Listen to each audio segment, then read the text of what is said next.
तो ये आप देख सकते हैं, ये रैम है, इसमें भी ब्लॉक्स आपको दिखाई दे रहे हैं। ये ब्लॉक्स के कुछ एड्रेसेस होते हैं। आप सीपीयू हमेशा जो डाटा पिक करता है, स्टोर करता है रैम से, वो एड्रेसेस के थ्रू करता है। Welcome to Computer with Salman. I am Salman Ahmed, a young, passionate programmer and a computer science teacher. Let's learn, build, and grow together. वालेकुम students and welcome back to another video. अच्छा बेटे, जैसे कि आप जानते हैं कि last lecture में हमने डिस्कस किया था सिस्टम एंड साइंस के बारे में। बेटा आज के लेक्चर में हम डिस्कस करेंगे कंप्यूटर एज अ सिस्टम। तो चलिए देखते हैं बेटा कंप्यूटर एज अ सिस्टम क्या है। बेटे इसको स्टार्ट करने से पहले ये मैं आपको बता दूं, ये एक इम्पॉर्टेंट क्वेश्चन है, ये इम्पोर्टेंट लॉन्ग है, आप इसे 70% मार्क कर लीजिएगा, ठीक है। अच्छा बेटा इसे स्टार्ट करते हैं। बेटा स्टार्ट करने से पहले जैसे कि आपको पता है, हर वीडियो में आपको गाइड किया जाता है कि इस चैनल पर सिर्फ आपकी लर्निंग नहीं होती, उसके साथ आपको बुक पे मार्किंग भी करवाई जाती है। आपको पता है आज का हमारा टॉपिक है कंप्यूटर एज अ सिस्टम, और बेटे उसके साथ आपको नोट्स भी प्रोवाइड किए जाते हैं। ये रहे नोट्स, जो हमने टॉपिक पढ़ना है ये रहा उसके नोट्स। ये देखें बेटे, आसान वर्डिंग में आपको मेरी वेबसाइट पे मिल जाएंगे, इसका लिंक मैं डिस्क्रिप्शन में प्लेस कर दूंगा, आप उधर से इसे नोट डाउन कर सकते हैं। उसके बाद बेटा आपको पता है कुछ एमसीक्यूज होते हैं जहां पर आप अपनी टेस्टिंग कर सकते हैं कि आपने जो लेक्चर सुना है वो आपको कितना गेन हुआ है, आप उसके कॉन्सेप्ट्स यहाँ पर चेक कर सकते हैं। ये बेटा सारा वही है। चलिए बेटे लेक्चर प्रोसीड करते हैं। अब देखते हैं बेटे कंप्यूटर एज अ सिस्टम क्या चीज़ है। अब बच्चे आपको पता है कंप्यूटर एज अ सिस्टम क्या है कि कंप्यूटर बना होता है पार्ट से। कंप्यूटर किससे बना होता है? पार्ट से। और कंप्यूटर का मेन, जैसे यहाँ मेंशन है कि हार्डवेयर और सॉफ्टवेयर का ये कॉम्बिनेशन होता है। इंटर रिलेटेड का मतलब ये सारे पार्ट्स क्या होते हैं, आपस में कनेक्टेड होते हैं। हार्डवेयर को सॉफ्टवेयर की ज़रूरत है, सॉफ्टवेयर को हार्डवेयर की ज़रूरत है, सिंपल इज डैट। अच्छा बेटे इसका मेन क्या है? कंप्यूटर का मेन काम यही है कि डाटा को क्या करना, प्रोसेस करना, और आपको क्या प्रोवाइड करना, आउटपुट प्रोवाइड करना। अच्छा बेटा इसका सिंपल फंडा है, जैसे मैंने आपको मेंशन किया कि आप टाइप करते हैं, सीपीयू उसको प्रोसेस करता है और आपको स्क्रीन पे क्या शो कर देता है, रिजल्ट को शो कर देता है। अच्छा बेटे आगे इसका फर्दर ऑब्जेक्टिव देखते हैं। बेटे अगर आपको ऑब्जेक्टिव के बारे में नहीं आइडिया तो ऊपर आपको वीडियो का लिंक मिल रहा होगा, आप उस पर क्लिक करके ऑब्जेक्टिव के बारे में जान सकते हैं, क्योंकि बेटे ये बहुत इंपॉर्टेंट है। इसको स्टार्ट करने से पहले फर्दर आपको ऑब्जेक्टिव का पता होना जरूरी है, इसलिए आपसे रिक्वेस्ट है कि आप उस लेक्चर को पहले वॉच आउट जरूर कीजिएगा। अच्छा बेटे ऑब्जेक्टिव किसे कहते हैं मैं आपको रफली दोबारा बता देता हूँ। आपको पता हमने एक्सप्लेनेशन के साथ पढ़ा हुआ, इसलिए मैंने आपसे रिक्वेस्ट की है कि आप इसको स्टार्ट करने से पहले उस वीडियो को ज़रूर वॉच आउट करें जिसको मैंने पॉइंट किया है। अच्छा बेटा ऑब्जेक्टिव मैं आपको दोबारा से बता देता हूँ। गोल होता है, पर्पस होता है। अब एक सिस्टम है, जैसे कंप्यूटर एक सिस्टम है, तो इसका क्या पर्पस है? सिंपल, डाटा को क्या करना, प्रोसेस करना, और आपको क्या प्रोवाइड करना, आउटपुट प्रोवाइड करना या इन्फॉर्मेशन प्रोवाइड करना। और इसमें बेटा वही लॉजिक है, आप टाइप करेंगे, सीपीयू प्रोसेस करेगा और आपको रिजल्ट शो होंगे, या आउटपुट भी आप कह सकते हैं जिससे। अच्छा बेटा इसके कुछ कंपोनेंट्स हैं, जैसे इंटरफेस कंपोनेंट्स हैं, प्रोसेसिंग कंपोनेंट्स हैं, और थर्ड कंपोनेंट का नाम है कम्युनिकेशन कंपोनेंट। बेटा वन बाय वन इसको डिस्कस करते हैं। तो सबसे पहला है इंटरफेस कंपोनेंट। बेटे इंटरफेस कंपोनेंट, उन कंपोनेंट्स को हम कहते हैं ऐसे कंपोनेंट जिनको आप यूज़ करके कंप्यूटर से इंटरेक्ट करेंगे। जैसे मैंने बेटे यहाँ मेंशन किया हुआ है, कंप्यूटर से क्या करेंगे, इंटरेक्ट करेंगे। बेटा आप कंप्यूटर से इंटरेक्ट करने से मुराद ये नहीं है कि आप कंप्यूटर को हेलो हाई करेंगे, हेलो हाउ आर यू। इसका मतलब है आप उसको सिग्नल देंगे ना, आप उसको इनपुट देंगे तो आगे उसको प्रोसेस करेगा ना। इस कंप्यूटर का काम यही होता है। इवन डिजिटल डिवाइस कोई भी है, कंप्यूटर है, लैपटॉप है, पड़ा है तो पड़ा रहेगा, मोबाइल है, पड़ा है तो पड़ा रहेगा। आप इनपुट देंगे तो वो प्रोसेस करेगा। जो आपका इनपुट है वो बेसिकली आप उससे क्या करें, इंटरेक्ट करें। अब आप इनपुट डिफरेंट मेथड से दे सकते हैं बेटा, जैसे कि आपके सामने ये डायग्राम दिखाई दे रही है। अगर मैं स्पीकर कनेक्ट कर रहा हूँ कंप्यूटर के साथ, इसका मतलब मैं कंप्यूटर से इंटरेक्ट कर रहा हूँ। अगर मैं माइक्रोफोन कनेक्ट कर रहा हूँ, या हेडफोन कनेक्ट कर रहा हूँ, कीबोर्ड कनेक्ट कर रहा हूँ, माउस कनेक्ट कर रहा हूँ, इसका मतलब मैं कंप्यूटर से क्या कर रहा हूँ, इंटरेक्ट कर रहा हूँ। यूएसबी भी है, कंप्यूटर के साथ अटैच हो रही है, इसका मतलब कि मैं कंप्यूटर से क्या कर रहा हूँ बेटे, इंटरेक्ट कर रहा हूँ। तो ये सारे कंपोनेंट्स किस में आएंगे, इंटरफेस कंपोनेंट्स में। उसके बाद बेटा दूसरे कंपोनेंट का नाम है प्रोसेसिंग कंपोनेंट्स। बेटे प्रोसेसिंग, जैसे एक इंसान है ना, उसका जो दिमाग है वो प्रोसेसिंग का रोल प्ले करता है, इसी तरह कंप्यूटर में प्रोसेसिंग कंपोनेंट हम कहते हैं सीपीयू को। अच्छा बेटे इसके साथ मैंने डायग्राम ये साथ इसीलिए ली है, लोग ना इसमें इन दोनों में कंफ्यूज होते हैं। इन दोनों में कंफ्यूज किस तरह होते हैं, लोग इसको कह देते हैं सीपीयू। ये जो बॉक्स है इसे सीपीयू नहीं कहते। ये जो आपको मैं पॉइंट कर रहा हूँ बच्चों, ये सीपीयू नहीं होता, इसको हम सिस्टम यूनिट कहते हैं। अब सीपीयू जो होता है वो इसके अंदर होता है। अगर आप यहाँ पर देखेंगे ना बेटे, इसे मैं रेस करता हूँ तो यहाँ पर आप देखें लिखा भी हुआ है कंटेनर। इसे कंटेनर कह लो, सिस्टम यूनिट कह लो। कंपोनेंट्स लाइक द मदरबोर्ड, आपको पता है इसमें वो सर्किट बोर्ड होता है, उसे हम मदरबोर्ड कहते हैं। उसके बाद सीपीयू भी सीपीयू इसके अंदर होता है बेटा, जैसे मैंने बताया ये सीपीयू नहीं है, ये इसे सिस्टम यूनिट कह लें या कंटेनर कह लें। ये जो सीपीयू है ये इसका पार्ट है, ठीक है बेटा, इससे कंफ्यूज नहीं होना आपने। नेक्स्ट टाइम ये आपके लिए सिस्टम यूनिट है, सीपीयू बेटा इसका कंपोनेंट है। सीपीयू हम कहते हैं प्रोसेसर को, सीपीयू मतलब सेंट्रल प्रोसेसिंग यूनिट, जिसका काम होता है डेटा को क्या करना बच्चे, प्रोसेस करना, ठीक है बेटे। अब बेटा फर्दर आगे इसको प्रोसीड करते हैं। अच्छा बच्चों, फर्दर मूव करने से पहले आपसे छोटी सी रिक्वेस्ट है, इस वीडियो को लाइक करें, शेयर करें और इस चैनल को सब्सक्राइब करें। अच्छा बेटे, आपकी बुक में ना प्रोसेसिंग कंपोनेंट्स में कुछ पार्ट्स मेंशन है, उसको डिस्कस कर लेते हैं वन बाय वन। अच्छा बेटे, प्रोसेसिंग कंपोनेंट्स में जो पहला हमारे पास पॉइंट है उसका नाम है सीपीयू। अब आपको पता है कि सीपीयू का काम क्या होता है, डाटा को प्रोसेस करना, सिंपल डाटा को प्रोसेस करके हमें आउटपुट प्रोवाइड करना या इंफॉर्मेशन प्रोवाइड करना। उसके बाद है बेटा रैम, जिसे हम कहते हैं रैंडम एक्सेस मेमोरी। अच्छा बेटे, ये क्या चीज़ है, दूसरी साइड पे है हार्ड ड्राइव लिखा हुआ है, यहाँ एसएसडी लिखा हुआ है। अच्छा बेटे, नॉर्मली हम जब मोबाइल परचेज करते हैं ना तो हम कहते हैं हमारे मोबाइल की मेमोरी है 364, 4 128, 8 256। बेसिकली बेटे हम रैम और रोम को पॉइंट आउट कर रहे होते हैं। रैम हमारे पास एक टेम्परेरी मेमोरी होती है और रोम और दूसरे जिसे आप हार्ड ड्राइव भी कह लो या एसएसडी कह लो, मतलब ये जो तीनों मेमोरी है ये परमानेंट मेमोरी होती हैं। जैसे यहाँ पर मेंशन भी है, ये क्या होता है, परमानेंट मेमोरी। बेटा परमानेंट मेमोरी वो होती है जिसमें से डाटा खुद ब खुद डिलीट ना हो, ये बेसिक कॉन्सेप्ट है। और रैम वो होती है जिसमें से डाटा खुद ब खुद डिलीट हो जाता है। इसका सिंपल मैं आपको डेमो भी करके दिखाता हूँ, इन दोनों में डिफरेंस क्या है। उससे पहले बच्चे आपको इसका बता दूँ, हार्ड ड्राइव और एसएसडी में क्या डिफरेंस है।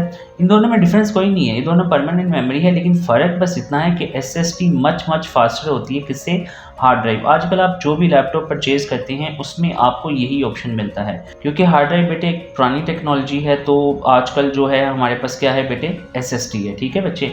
लेकिन दोनों में डिफरेंस कोई नहीं है, दोनों परमानेंट है। जो डिफरेंस है वो मैंने बता दिए है, वो है स्पीड का। इसका प्रैक्टिकल डेमो करके दिखाता हूँ। लेट सपोज बच्चे मैं यहाँ पर ओपन करता हूँ एक सॉफ्टवेयर जिसका नाम है माइक्रोसॉफ्ट एज। मैंने इसे ओपन किया।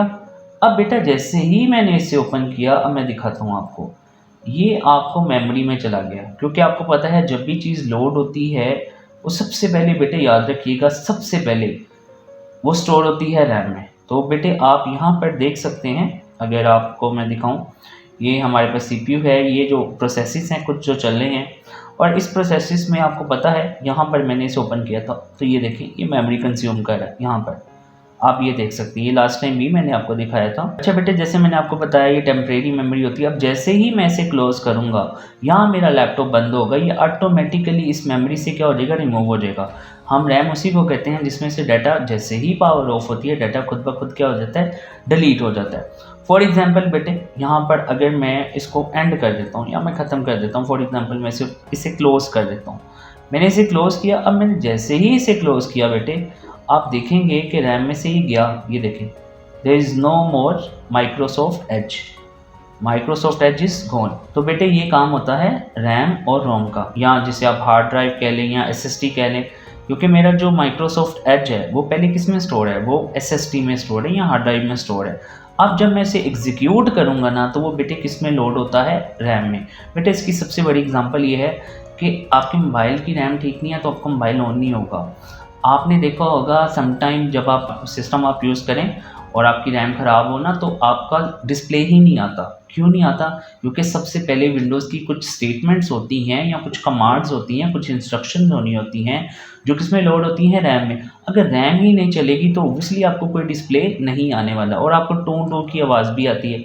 बेटे इसी रीज़न की वजह से आती है क्योंकि आपकी रैम क्या हो चुकी होती है, ख़राब। क्योंकि सबसे पहले इंस्ट्रक्शन किस में लोड होती हैं, जब भी आप कोई चीज़ ओपन करते हैं वो किस में लोड होती हैं बेटे, वो रैम में लोड होती है। अच्छा बेटे आगे फर्दर एग्जीक्यूट करते हैं। अब बच्चे आगे हमारे पास है ऑपरेटिंग सिस्टम। अच्छा बेटे यहाँ पर एक याद रखिएगा कॉन्सेप्ट, हम 5th चैप्टर पढ़ेंगे, बड़ा इंपॉर्टेंट है, टाइप्स ऑफ सॉफ्टवेयर, ठीक है। वो इसमें ये बड़ा डिटेल से बताया गया है। उसमें हमारे पास सिस्टम सॉफ्टवेयर होता है और दूसरा कौन सा होता है, एप्लीकेशन सॉफ्टवेयर। बेटा ये जो ऑपरेटिंग सिस्टम है ये भी एक सॉफ्टवेयर ही होता है, जैसे विंडोज़ है ना, विंडोज़ ये एक ऑपरेटिंग सिस्टम है और इसे सॉफ्टवेयर भी हम कहते हैं। लेकिन ये जो सॉफ्टवेयर है इसे हम कहते हैं सिस्टम सॉफ्टवेयर। अब इन दोनों का डिफरेंस मैं आपको थोड़ा सा बता देता हूँ, जैसे मैंने आपको बताया 5th चैप्टर में हम इसे डिटेल से पढ़ेंगे। बेटे जो ऑपरेटिंग सिस्टम होते हैं या सिस्टम सॉफ्टवेयर होता है ना, वो किसी भी डिवाइस की वर्किंग को हैंडल करने के लिए इस्तेमाल होता है, या पूरी डिवाइस को एग्जीक्यूट, या आप ये कह लें इस पूरी डिवाइस को हैंडल करने के लिए इस्तेमाल होगा। अब जो एप्लीकेशन सॉफ्टवेयर हैं बेटे, ये ऐसे सॉफ्टवेयर होते हैं जो यूज़र इंस्टॉल करते हैं अपनी स्पेसिफिक नीड की वजह से। जैसे अगर मैंने गेम खेलनी है तो मैं कोई गेम इंस्टॉल कर लूँगा, या आप ये कह लें कि अगर मैंने कोई वीडियो एडिटिंग करनी है तो मैं वीडियो एडिटिंग का कोई सॉफ्टवेयर इंस्टॉल कर लूँगा अपनी स्पेसिफिक नीड के मुताबिक जिसकी मुझे ज़रूरत होगी। तो इसे हम कहते हैं एप्लीकेशन सॉफ्टवेयर। इसका दूसरा डिफरेंस ये होता है बेटे, जो सिस्टम सॉफ्टवेयर होते हैं ये प्री इंस्टॉल्ड होते हैं। ऐसे सॉफ्टवेयर जो पहले से मौजूद हों किसी भी डिवाइस में। आपको पता है जैसे ही आप मोबाइल परचेज़ करें या आपकी विंडोज़ इंस्टॉल होती हैं तो कुछ ऐसे सॉफ्टवेयर होते हैं जो पहले से मौजूद होते हैं, उन्हें बेटे हम सिस्टम सॉफ्टवेयर कहते हैं या प्री इंस्टॉल्ड सॉफ्टवेयर। और ऐसे सॉफ्टवेयर जो आप खुद इंस्टॉल करते हैं वो क्या होते हैं, एप्लीकेशन सॉफ्टवेयर। बेटा इसका एक और मेजर डिफरेंस याद रखिएगा, ऐसे सॉफ्टवेयर जिसे आप इंस्टॉल करें अनइंस्टॉल करें आपकी डिवाइस सिस्टम पे कोई इफेक्ट ना आए उन्हें हम कहते हैं एप्लीकेशन। जैसे मैं कोई गेम इंस्टॉल करता हूँ अनइंस्टॉल करता हूँ, क्या मेरी डिवाइस बंद हो जाएगी, मोबाइल फ़ोन बंद हो जाएगा? नहीं होगा बेटे, कुछ भी नहीं होगा। लेकिन अगर मैं सिस्टम सॉफ्टवेयर से छेड़खानी करता हूँ, जैसे विंडोज़ क्या है, सिस्टम सॉफ्टवेयर है। अब मैं अगर विंडोज़ को उड़ा दूँ, जैसे यहाँ पर सी ड्राइव में, ये देखिएगा बेटे, सी ड्राइव में मेरे पास क्या है, विंडोज़ है। अगर मैं आपको यहाँ पर दिखाऊँ तो ये सी ड्राइव में विंडोज़ है। अगर मैं बेटे इसको उड़ा दूँ तो ये कंप्यूटर उसी वक्त बंद हो जाएगा, क्योंकि आपने किसके साथ छेड़खानी कर ली है, सिस्टम सॉफ्टवेयर के साथ। आप सिस्टम सॉफ्टवेयर को अनइंस्टॉल करेंगे आपकी डिवाइस काम नहीं करेगी। इसी वजह से आपको मोबाइल में कुछ ऐसी ऐप्स होती हैं जिन्हें आप ना तो फोर्सफुली बंद कर पाते हैं और ना ही बेटे आपने, अगर आप बंद कर पाते हैं तो फिर आप की जो डिवाइस है वो काम नहीं करती है। और आजकल वैसे भी मोबाइल आपको अलाउ नहीं करते इसी वजह से। अच्छा बेटे, फर्दर हमारे पास जो आ रहा है वो है बेटे सिंपल, आगे है कम्युनिकेशन कंपोनेंट। अच्छा बेटे, कम्युनिकेशन कंपोनेंट का मतलब होता है जब कंपोनेंट्स आपस में इंटरेक्ट करते हैं। अब इंटरेक्ट का मतलब जैसे हम बातचीत कर रहे हैं, हमारा इंटरेक्शन हो रहा है, इस इंटरेक्शन को हम कहते हैं कम्युनिकेशन। इसी तरह बेटे कंपोनेंट्स भी आपस में क्या करते हैं, इंटरेक्ट करते हैं। वो देखते हैं वो इंटरेक्शन कैसे होता है बच्चे। जैसे बेटे देखते हैं बेटे वो इंटरेक्शन कैसे होता है। जैसे हमारे पास नेक्स्ट कंपोनेंट यही है कम्युनिकेशन कंपोनेंट। अब जैसे मैंने यहाँ पर मेंशन किया हुआ है, देख सकते हैं, इसके साथ मैंने एग्जांपल भी लिखी हुई है बेटे, ये सारा कुछ मैंने लिखा हुआ है। तो बेटे सबसे पहले आपको पता है आपकी कोई भी पिक्चर है या एप्लीकेशन है वो स्टोर किस में होती है, हार्ड ड्राइव में, जिसे आप SSD कह लो, रोम कह लो मोबाइल की सेंस में। तो वो सबसे पहले जैसे ही बेटे आप उसे ओपन करते हैं, जैसे मैंने आपको टेस्ट करके दिखाया, हमने माइक्रोसॉफ्ट एज को ओपन किया, वो सबसे पहले किस में लोड होगा, रैम में। अब रैम से उसको एग्जीक्यूट कौन करेगा, CPU बेसिकली जो नेसेसरी इंस्ट्रक्शन होती हैं वो उसको फेच करते हैं। जैसे मैंने यहाँ पर लिखा हुआ है कि जब आप एक ऐप पे क्लिक करते हैं ये रैम में लोड होती है, रहती है रैम में है, CPU एग्जीक्यूट करता है इंस्ट्रक्शन कहाँ से, रैम से। अच्छा ऐसा नहीं है कि CPU execute command inside RAM में जाके वो नहीं करता, वो रैम से इंस्ट्रक्शन फेच करता है, ठीक है। अब बेटे वो इंस्ट्रक्शन को फेच कैसे करता है या डेटा को फेच कैसे करता है, वो बसेस का यूज़ करता है। बसेस कैसे काम करती हैं बेटे, उन्हें भी देखते हैं। तो बेटे ये इस तरह जैसे मैंने आपको बताया कि CPU रीड करेगा इंस्ट्रक्शन यहाँ से, उसे प्रोसेस करेगा और दोबारा इसको प्रोसेस करके रैम के अंदर दोबारा क्या कर देता है, सेंड बैक कर देता है। इस तरह आपकी ऐप क्या हो जाती है, ओपन हो जाती है। बेटा आगे जैसे मैंने आपको बताया ये सारा काम होता है इनमें। जैसे बेटे यही है सिंपल सी डायग्राम है कि स्टोरेज से जाएगा ये रैम में, जैसे मैंने यहाँ मेंशन किया, स्टोरेज से रैम में, रैम से CPU में, CPU दोबारा रैम में कुछ इंस्ट्रक्शन होती हैं उसे दोबारा सेंड आउट करता है और आपके पास क्या हो जाती है, आपके पास कोई भी ऐप है वो ओपन हो जाती है। इस तरह चीज़ें इन शॉर्ट आप ये कह लें कि बेटे CPU और रैम हमेशा क्या रहते हैं, इंटरेक्शन में रहते हैं, ये ऐसे ही काम कर रहे होते हैं। अब बेटा जैसे मैंने क्या बताया कि इनके पीछे होती हैं बसेस। अब बसेस को देखते हैं वो कैसे काम करती हैं। जैसे बच्चे ये चीज़ें मैंने कुछ मेंशन की हुई हैं, आपको पॉइंट्स दिखाई दे रहे होंगे, सारा कुछ इसमें मौजूद है। ये आपको कुछ पॉइंट्स दिखाई दे रहे हैं, इसमें सारा कुछ मौजूद है बेटे। जैसे मैंने कहा you click the app, operating system, जैसे आपको पता है कि सिस्टम सॉफ्टवेयर है, ये क्या करता है, रिसीव द रिक्वेस्ट, ये आपकी रिक्वेस्ट को रिसीव करेगा। अब फिर ये क्या करेगा बेटे, ये चेक करेगा रैम में हमारे पास कौन सी स्पेस मौजूद है। अब बेटे जैसे मैंने आपको बताया था कि रैम जो होती है ना बेटे, अच्छा बेटे याद रखिएगा आपके पास रैम हो या रोम हो, जिसे आप SSD कह लो या हार्ड ड्राइव कह लो, बेटे ये होती हैं ब्लॉक से बनी होती हैं। इनमें होते हैं ब्लॉक्स, जैसे मैं आपको दिखाऊं तो ये आप देख सकते हैं, ये रैम है, इसमें भी ब्लॉक्स आपको दिखाई दे रहे हैं। ये ब्लॉक्स के कुछ एड्रेसेस होते हैं। आप CPU हमेशा जो डाटा पिक करता है, स्टोर करता है रैम से, वो एड्रेसेस के थ्रू करता है। इसी तरह बेटे ये इनके एड्रेसेस होते हैं, ये ब्लॉक्स में ये इनके कोई ना कोई एड्रेस होता है और ये एड्रेसेस बाइनरी कोड में होते हैं बच्चे। अच्छा बेटे फर्दर आगे प्रोसीड करते हैं। जैसे मैंने आपको बताया जो फ्री एड्रेसेस होंगे ये क्या कर देगा, ये CPU को दे देगा। अब सीपीयू फिर यहाँ पर ऑपरेशन स्टार्ट करता है। जो एड्रेस होता है वो क्या करता है, जैसे मैंने लिखा एड्रेस बस यहाँ पर आएगी। सीपीयू क्या करता है, वो मेमोरी लोकेशन बता देगा एड्रेस बस को कि ये मेमोरी लोकेशन है, आपने इनको यूज़ करना है। अब कंट्रोल बस का काम क्या होता है बेटे, जैसे ही आपको पता है आपकी चीज़ें लोड होती हैं रैम में, तो उसको हम राइट कहते हैं। फिर उसमें से डाटा आप निकालते भी हैं, रीड भी करते हैं, तो उसको हम रीड ऑपरेशन कहते हैं। ये सारा कौन कर रहा होता है, कंट्रोल बस। रैम के अंदर डाटा स्टोर करना, रैम के अंदर से डाटा रीड करना, बेटे ये सारा कौन कर रहा है, कंट्रोल बस। कि रैम के अंदर डाटा स्टोर करना, उसको रीड करना, लेकिन उसके साथ क्योंकि डाटा ट्रांसफ़र हो रहा है तो वो डाटा को जो ट्रांसफ़र कर रहा होता है वो कौन कर रहा होता है, वो बेटा डाटा बस कर रहा होता है। तो यहाँ पर आप देखें तो ऐप आपकी कंटिन्यूसली रन हो रही होती है, इस तरह आपकी इंस्ट्रक्शन फैच हो रही हैं। तो बेटे ये सारी बसेस इस तरह मिलकर काम कर रही होती हैं। अच्छा इन छोटे बच्चे, यहाँ पर एक डायग्राम है। लेट सपोज ये एक रैम है, आपको पता है रैम के ब्लॉक्स होते हैं, उन ब्लॉक्स के एड्रेसेस होते हैं बाइनरी कोड में। अब लेट सपोज ये जो वाइट वाले हैं समझ लें ये फिल हैं, और जो येलो हैं ये फिल नहीं है। तो सीपीयू क्या करेगा, सीपीयू को पता चला, आपको पता है कि ऑपरेटिंग सिस्टम ने उसे बताया कि ये जनाब एड्रेसेस फ्री हैं। अब ये वाले जो एड्रेसेस हैं सीपीयू ने एड्रेस बस को बता दिए, एड्रेस बस ने कोई एक एड्रेस यूज़ कर लिया। इसी तरह बेटे जब आप एक ऐप ओपन करेंगे ऑब्वियसली उसको एड्रेस चाहिए, क्योंकि उसने मेमोरी में लोड होना है, तो वो किसी ना किसी एड्रेस में जाके लोड हो जाएगी। इसी तरह बेटे आपको पता है कि हमारे पास कंट्रोल बस है, वो रीड राइट का ऑपरेशन परफॉर्म करता रहेगा, क्योंकि उसने सीपीयू और जो हमारे पास रैम है उनके दरमियान इंटरेक्शन करवाते रहना, और साथ किसका यूज़ करते रहना है बेटे, डाटा बस का।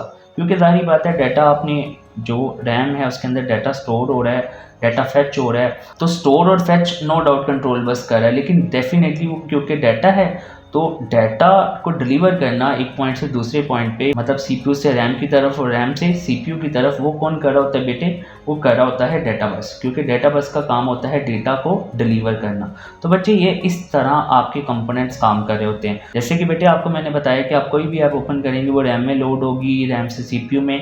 तो बेटा देखें अब डिफरेंट कंपोनेंट्स क्या कर रहे हैं, आपस में इंटरेक्ट कर रहे हैं। अब इस इंटरेक्शन को हम कहते हैं कम्युनिकेशन कंपोनेंट्स। जब कंपोनेंट्स आपस में क्या करते हैं बेटे, इंटरेक्ट करते हैं। अच्छा बेटे फर्दर मैं आपको बता दूं, इसी से मिलता जुलता है इंटरेक्शन अमंग कंपोनेंट्स। बेटे वही बात है, ये इन्होंने एक बेवकूफ़ी वाली बात है। आपको पता है ये बुक चेंज होनी है इसमें, क्योंकि एक तो बहुत सी चीज़ें रिपीटेड हैं, उसके बाद बहुत सी मिस्टेक्स हैं। तो बेटे ये जो कम्युनिकेशन है इसको ही हम इंटरेक्शन कहते हैं, तो आप ये एग्जांपल दोनों में लिख सकते हैं। अच्छा बेटा उसके साथ यहाँ पर एक छोटा सा टॉपिक है, इसको यहीं पर डिस्कस कर लेते हैं, और वो है बेटे इन्वायरमेंट। और अगर आपको इन्वायरमेंट का आइडिया नहीं है बेटा तो ये बहुत इंपॉर्टेंट है। ऊपर बेटे आपको एक वीडियो का लिंक मिल रहा होगा, आप उस पर क्लिक करके इन्वायरमेंट के बारे में जान सकते हैं। इट इज़ वेरी इंपॉर्टेंट कि आप इन्वायरमेंट के बारे में आपको पता होना चाहिए, और ये भी ज़रूरी है कि आप सारे लेक्चर्स को देखें इस लेक्चर को प्रोसीड करने से पहले। अच्छा बेटे यहाँ पर पावर सप्लाई मेंशन है। पावर सप्लाई सिंपल है, कोई बैटरी है या इलेक्ट्रिसिटी है या आपको एनर्जी है जो आपकी इक्विपमेंट या डिवाइस को चाहिए एग्जीक्यूट होने के लिए। नेटवर्क क्या है, नेटवर्क बच्चे जब कंप्यूटर दो या दो से ज़्यादा कंप्यूटर आपस में कनेक्ट होते हैं उन कनेक्शन को हम कहते हैं नेटवर्क। यहाँ पर पेरिफेरल्स मेंशन है। अब पेरिफेरल्स वो डिवाइसेस होती हैं जो आप कंप्यूटर के साथ कनेक्ट करते हैं और क्या करते हैं, डिस्कनेक्ट करते हैं। अच्छा बेटे इसकी भी फर्दर वैसे दो टाइप्स होती हैं पेरिफेरल्स की, इंटरनल और एक्सटर्नल। इंटरनल होती है बेटा जैसे रैम है, हार्ड है, ये सारी कुछ किस में है, ये इंटरनल पेरिफेरल्स हैं। आप इन्हें रिमूव करेंगे तो आपका सिस्टम नहीं चलेगा।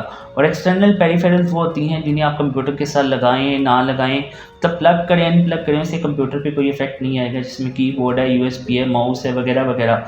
बेटे वही दोबारा interaction with the environment, again repeated topic, user input दे रहा है। यहाँ पर नेटवर्क कम्युनिकेशन, नेटवर्क कम्युनिकेशन का बेटे मतलब है कि नेटवर्क बन गया।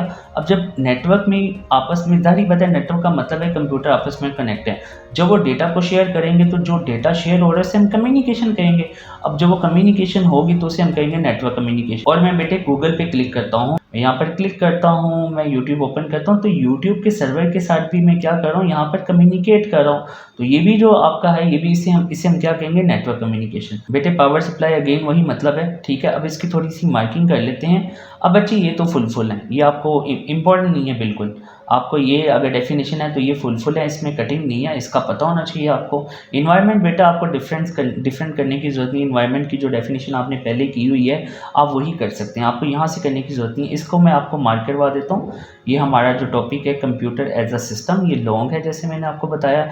अच्छे बेटे इसमें कटिंग नहीं है, इसको आपने सारा करना है, इसमें कटिंग नहीं है बच्चे, इसको आप सारा करना पड़ेगा। ये सारा का सारा है तो बेटे इसमें कटिंग नहीं है, तो बच्चे ये आपको सारा करना पड़ेगा। बेटा अब आगे फर्दर मूव करते हैं। जैसे आपको पता है कि आपको हर वीडियो में एक क्विज होता है आपके लिए, तो बेटे ये कुछ क्वेश्चन है, आपने इनको कमेंट बॉक्स में इनका आंसर करना है। सो बेटा that was our today topic. अल्लाह हाफिज़। Thanks for watching students, and kindly don't forget to subscribe.